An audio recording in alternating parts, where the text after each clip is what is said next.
আমি এবার পরীক্ষা দেব না। ইস, আমি যদি দেশের প্রধানমন্ত্রী হই তবে সবার আগে এই পরীক্ষা ব্যবস্থাটা তুলে দেব।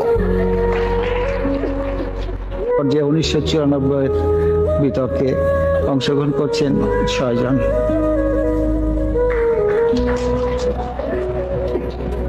মাননীয় প্রধানমন্ত্রী, সম্মানিত সভাপতি ও উপস্থিত সুধীবৃন্দ, ইহার চেয়ে হতেম যদি অনেক কিছুই তো হতে ইচ্ছে করে, কিন্তু বাবার অত্যাচারে কি কোনো কিছু করার বা হওয়ার সত্যিই জো আছে?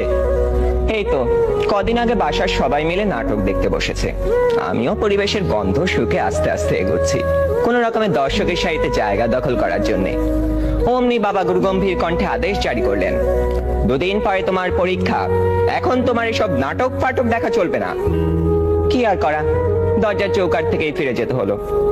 যেতে যেতেই শুনতে পেলাম নাটকের ছেলেটি তার বাবাকে বলছে, আমি এবার পরীক্ষা দেব না। ইস, আমি যদি এমন করে বলতে পারতাম, এই নাটকের ছেলেটির মতো হতাম। কিন্তু এ তো শুধু নাটকেই সম্ভব। আবার স্কুলের কথাই ধরুন না কেন, সব সময় পরীক্ষা লেগেই আছে। ক্লাস টেস্ট, সাপ্তাহিক, মাসিক, টার্ম, এবং আমাদের স্কুলে আরো একটি পরীক্ষা আছে, পপ টেস্ট। অর্থাৎ বলা নেই কওয়া নেই, স্যার ম্যাডাম ক্লাসে এসে দুম করে বললেন, তোমাদের পরীক্ষা নেব। কি জ্বালা, এমনিতেই পরীক্ষার ভয় বাঁচি না, তাও আবার এই পপ টেস্টের ভয় রাত দিন কাঁটা হয়ে থাকতে হয়। জনান্তিকে বলে রাখি, আমি যদি দেশের প্রধানমন্ত্রী হই তবে সবার আগে এই পরীক্ষা ব্যবস্থাটা তুলে দেব। এরই মধ্যে একজন বন্ধু ইশারা করলো, এনেছি। বুঝতে পারলাম গতকাল তাকে হুমায়ুন আহমেদের বোতল ভূত বইটা আনতে বলেছিলাম। কোন রকমে পরীক্ষা শেষ করে উঠে গেলাম লাস্ট বেঞ্চে, দুজনে মিলে মজা করে পড়তে শুরু করে দিলাম।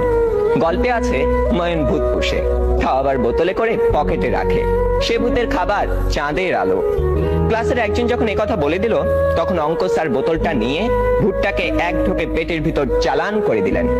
অমনি স্যারের পেটের ভিতর গুড়গুড় শব্দ উঠতে শুরু করলো, আর তিনি হেঁচকি তুলতে লাগলেন।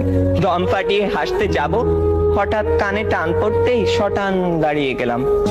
বইটা পড়তে পড়তে টেরই পাইনি কখন ইংরেজি ম্যাডাম চলে গেছেন আর এসেছেন জমদূত প্রায় আমাদের অঙ্ক স্যার। বইটা নিয়ে গেলেন হেড স্যারকে জমা দেবেন বলে।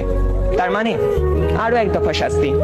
আপনারাই বলুন, এত শাসনের মধ্যে স্বাধীনভাবে কোনো কিছু করার উপায় নেই তো হওয়ার উপায় আছে? ধন্যবাদ সবাইকে।